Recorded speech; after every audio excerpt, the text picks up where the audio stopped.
नमस्कार मित्रों, सप्ताह की शुरुआत में भारी गिरावट के बाद सोने चांदी के बाजार में तेजी से उछाल आया है। सोने में फिर से तेजी आने से चांदी की कीमत में हल्की सी गिरावट आई है और हालांकि चांदी का जो भाव है वो स्टेबल रहा है। चांदी में यह तेजी जारी नहीं रह चुकी है, लेकिन सोने में जोरदार खरीदारी के साथ सप्ताह के अंत में सोने की कीमत फिर से उछलकर 3,400 यानी $3400 के स्तर पर के पार हो चुकी है।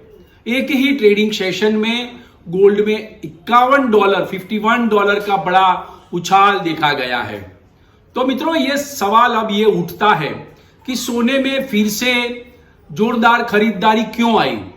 क्या अगले हफ्ते सोने में और तेजी आएगी? ट्रंप के टैरिफ के डर से विश्व के बाजारों को कितना हिला दिया है?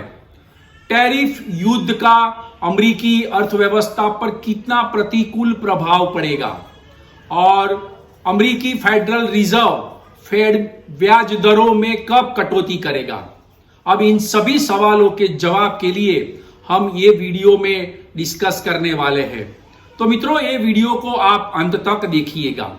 मित्रों, इन्वेस्टिंग ए टू जेड में आपका स्वागत है। मैं भरत पंचाल।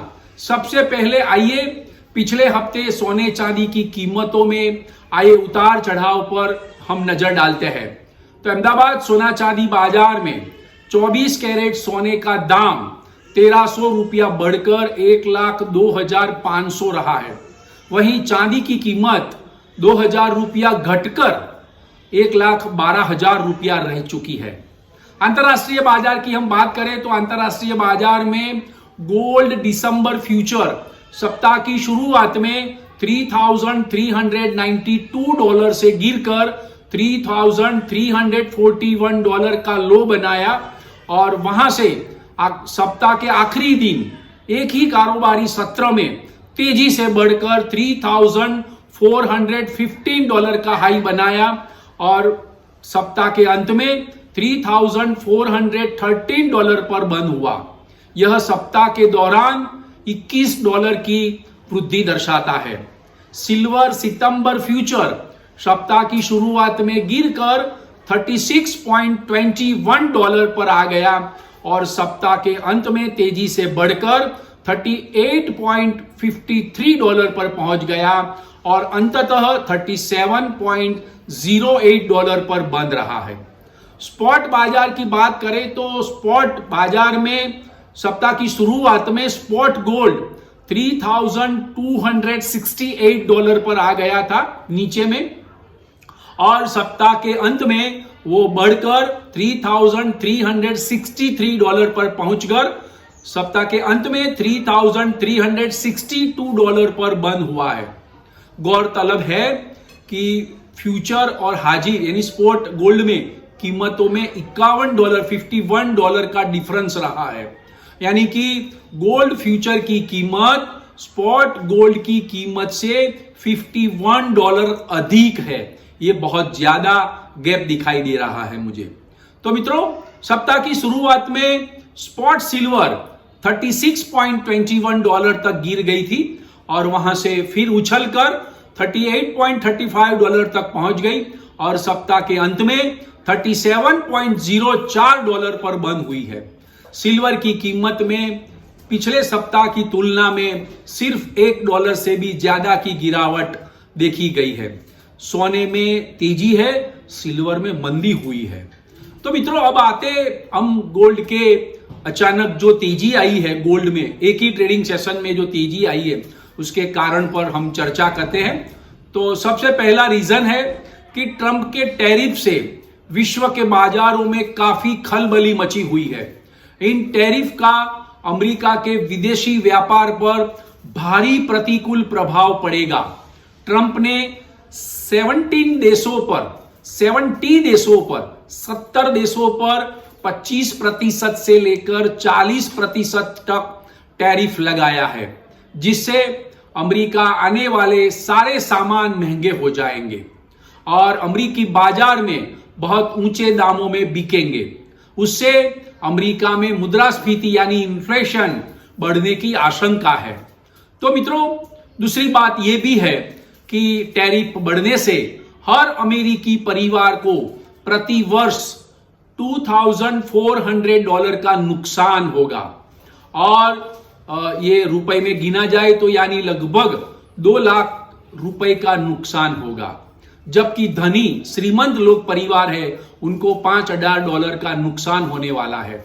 इस खबर के बाद सोने की मांग में नए सिरे से तेजी आई और सोने की कीमत में तेजी से उछाल देखा गया। ये एक रिपोर्ट आया था, उसके अंदर जो अमेरिका के जो परिवार लोग हैं उनको काफी सारा नुकसान उठाना पड़ेगा। दूसरा रीजन, ट्रंप ने भारत पर 25% टैरिफ लगाया है और रूस से दोस्ती के चलते अतिरिक्त पेनल्टी भी लगाया है। ये टैरिफ और पेनल्टी 1 अगस्त से लागू होने वाला था, लेकिन ट्रंप ने 1 अगस्त को ही उसकी घोषणा कर दी कि उसे 7 अगस्त से लागू किया जाएगा। यह ट्रंप की प्रेशर टेक्निक है। भारत हमारे साथ जल्दी ही ट्रेड डील कर ले, लेकिन भारत की ओर से कोई प्रतिक्रिया अभी तक नहीं आई है। लेकिन भारत पर लगाया गया टैरिफ दर और पेनल्टी अन्य देशों की तुलना में ज्यादा है। इसका भारत से अमेरिका में होने वाला $86 अरब का निर्यात पर प्रतिकूल प्रभाव पड़ेगा, जिससे बाजार में दहशत फैल गई है, निर्यातकों में भारी घबराहट फैल गई है। इस प्रकार टैरिफ का जो ये वॉर है, ये दुनिया के देशों की अर्थव्यवस्थाओं पर नकारात्मक प्रभाव पड़ेगा, जिससे सोने में नई खरीदारी शुरू हुई है। तीसरा रीजन, कनाडा अमेरिका का कनाडा जो है वो अमेरिका का दूसरा सबसे बड़ा व्यापारिक साझेदार है, जिसकी अमेरिकी निर्यात में लगभग 17% हिस्सेदारी है। कनाडा 35% के उच्च टैरिफ का सामना कर रहा है। इस बीच भारत पर 25% टैरिफ है, ताइवान के निर्यात पर 20% टैरिफ लगाया है, दक्षिण अफ्रीकी उत्पादों पर 30% और स्विस वस्तुओं पर 39% शुल्क लगेगा। ये तो सब कुछ उदाहरण दे रहा हूं, लेकिन इन सभी देशों की निर्यात में गिरावट देखने को मिलेगी और इसका सीधा असर अमेरिकी इकोनॉमी पर पड़ेगा, विदेशी व्यापार पर पड़ेगा। इसकी वजह से सोने में एक सुरक्षित निवेश की मांग बढ़ी और सप्ताह के अंत में एक ही ट्रेडिंग सेशन में सोने में भारी खरीदारी आने से सोने में उछाल देखा गया।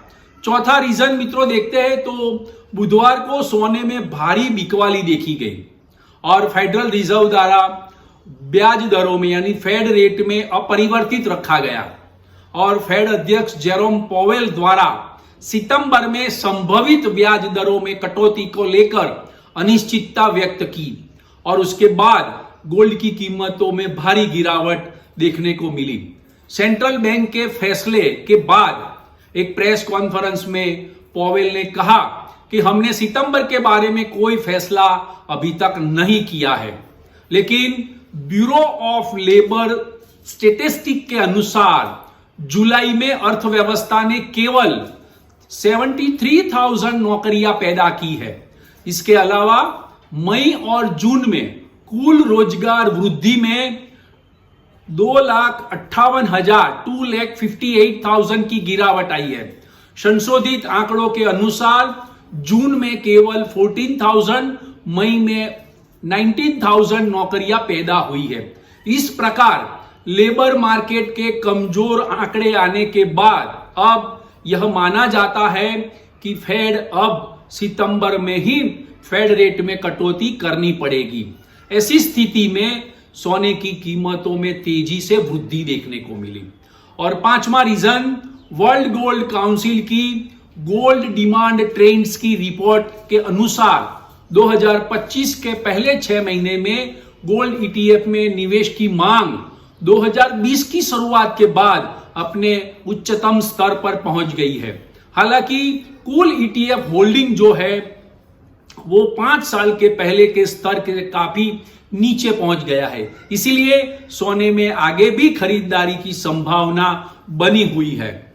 मित्रों, ये तो हमने रीजन गिना, ये 5 रीजन से मार्केट में तेजी देखने को मिली। अब आगे वाले सप्ताह में गोल्ड सिल्वर का मार्केट कैसा रहेगा? तो ट्रंप के टैरिफ का डर अगले हफ्ते भी बने रहने की संभावना है।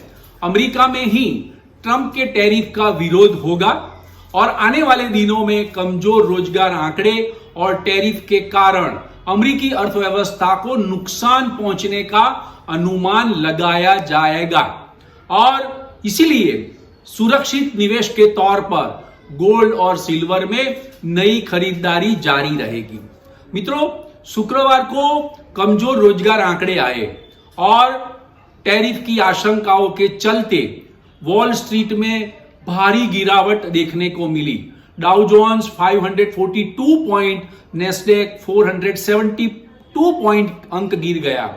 यानी कि वॉल स्ट्रीट जब गिरता है तब सोने चांदी में तेजी आती है, दोनों ऑपोजिट चलते हैं, जो सोने चांदी में तेजी का रुझान का संकेत दे रहे हैं। इसलिए अगले हफ्ते सोने और चांदी में नई खरीदारी से तेजी का रुख बनता है। अब टेक्निकल बात करते हैं तो टेक्निकली गोल्ड में $3,350 का एक मजबूत सपोर्ट लेवल बन गया है और अब यह फिर से $3,400 के ऊपर पहुंच गया है, जो तेजी के रुझान का संकेत है। $3,400 के ऊपर गया तो तेजी का रुझान बना है। अगर अगले हफ्ते अगले कारोबारी सत्र में सोना $3,440 के स्तर को पार कर जाता है तो 3,509 के ऑल टाइम हाई स्तर को भी छू सकता है। तो ये संभावना बढ़ गई है। $3,440 का स्तर जो पार कर जाता है गोल्ड, तो $3,509 के ऑल टाइम हाई स्तर को छू सकता है। सिल्वर $39 से ऊपर नहीं जा सकी है और निचले स्तर पर $36 एक मजबूत सपोर्ट लेवल बना हुआ है। तो अब अगर अगले कारोबारी सत्रों में आगे वाले दिनों में अगले वीक में $39 से उछलती है तो सिल्वर $41 तक जा सकती है। हालांकि टेक्निकली सिल्वर मुझे कमजोर लग रही है। एक और उल्लेखनीय बात है मित्रों कि जब सोने की कीमतें गिरती है तो ट्रेडिंग वॉल्यूम कम हो जाता है और लेकिन जब सोने की कीमतें बढ़ने लगती है तो ट्रेडिंग वॉल्यूम में एकाएक बढ़ोतरी हो जाती है। तो ये बात नोंदनीय है। दूसरी बात, डॉलर के मुकाबले भारतीय रुपया गिरकर $87.50 पर आ गया है। रुपया $87.50 के लेवल को छू गया है। इसलिए हालांकि अंतरराष्ट्रीय बाजार में सोने चांदी की कीमतों में जो उतार चढ़ाव आते हैं और बढ़ोतरी हुई है, लेकिन भारतीय रुपए में सोने चांदी की कीमतों में उसका कोई खास असर नहीं पड़ा है। अगले हफ्ते मित्रों भारतीय रुपए में सोने की कीमत 1,02,000 से लेकर 1,04,000 के दायरे में घूमेगी और चांदी की कीमत, सिल्वर की कीमत 1,12,000 से 1,14,000 के दायरे में रह सकती है। तो मित्रों, ये वीडियो की इंफॉर्मेशन सारी मैंने आपको शेयर की है। अगर ये वीडियो की इंफॉर्मेशन आपको पसंद आई है तो आप ये वीडियो को लाइक्स कीजिएगा, शेयर कीजिएगा, कमेंट्स कीजिएगा और सब्सक्राइब कीजिएगा। सब्सक्राइब करेंगे तो मेरा वीडियो जैसे ही अपलोड होगा आपको सबसे पहले आपके अकाउंट में मिल जाएगा। तो अगले हफ्ते मिलेंगे मित्रों नई इंफॉर्मेशन, नई जानकारी लेके। Thank you very much friends, bye.